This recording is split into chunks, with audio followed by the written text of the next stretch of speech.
I'm here to address you once again in the course of our nation's history. I'm here to address Nigerians, especially on my brother and friend, the former governor of Anambra State and the former vice presidential candidate of our political party, Peter Obi. Peter Obi is one of the finest Nigerians who is intellectually mobile and administratively sagacious. He's a great Nigerian, and by the grace of God, he has the potential of being a great president in the nearest future. I celebrate you, Peter Obi, and I celebrate your movement for a new Nigeria. I celebrate your conscientization of the Nigerian youth and public on governance and building a new Nigeria. But I want to advise that your time is not now, because you will have to wait for your time. I've listened to your postulations, I've listened to your arguments, I've listened to your deliveries, I've listened to your campaigns, and I can say that 90% of your campaign is dwelling on reducing the cost of governance. I mean, most of your campaigns is around cutting the costs of governance. And I want to tell you that the problem of this country is beyond just cutting the cost of governance. The problem of this country is beyond reducing the cost of governance. I'm not saying that it's deceptive, I'm not saying it's pretentious, but I'm telling you that it is less than 1% of our national problem. Beyond cutting the cost of governance, and I want to say that cutting the cost of governance, you don't need to be a president to cut the cost of governance. If you have a very effective Minister of Finance, you have a very effective Minister of Budget and Planning, you have a very effective CBN governor, you can cut governance. You have a very effective chairman of the economic team. You can cut governance with the cooperation of a president. But I want to say that that is not our major problem today in this country. What we need today in Nigeria is to unify this country. Nigeria has never been this divided in our national history. Not even during the Civil War are we this divided. There is no trust between the North and the South. There is no trust between the East and the North. There is no trust between the West and the South and the Southeast. So we need one character who have the capacity and capability to unite us together as a nation first, because we need to first believe in ourselves as people. We need to believe in our unity. We need to believe in our togetherness even before we can make progress, because without unity there can be no peace, and without peace there can be no development. So first, we need a unifier.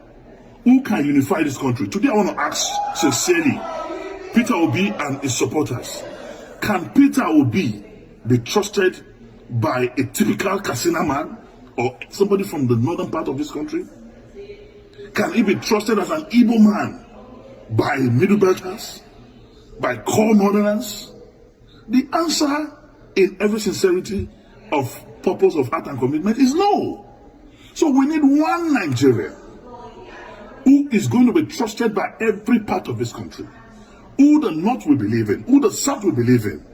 And that person, without blinking my eyes, is Atiku Abubakar, who, when it was dangerous for any leader to talk about the issue of devolution of powers, when it was dangerous for any leader to talk about the issue of restructuring, he did, with every boldness in him. Today, Atiku Abubakar married a Yoruba man, have Yoruba sons. Atiku Abubakar married Igbo woman, he has Igbo children. Atiku Abubakar married Hausa woman, he has Hausa children. Married a Fulani woman, he has Fulani children. He's a pan-Nigerian, he's a true African Nigerian man.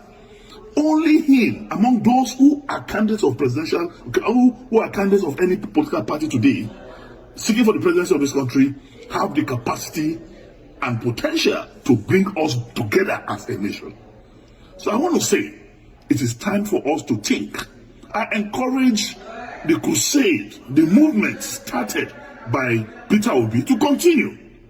Move from campus to campus, move from community to community, move from one progressive group and organization from this country to another, to campaign for the new Nigeria that is to come, and be part of the movement of Atiku Abubakar to rebuild, to restructure, to reorganize, and reboot Nigeria as a country.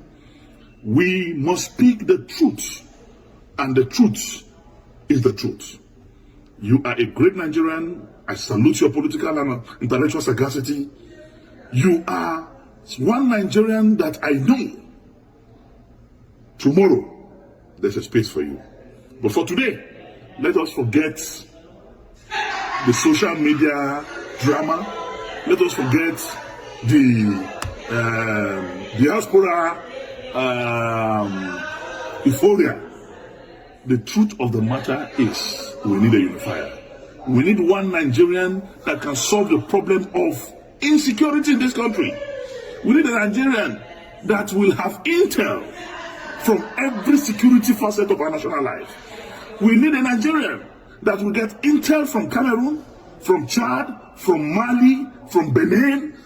We need a Nigerian that have that capacity to solve the problem of Boko Haram, banditry, and kidnapping, because he has intel and connection with the security network in the South African region. And that's Nigerian today. It's Atiku Abubakar.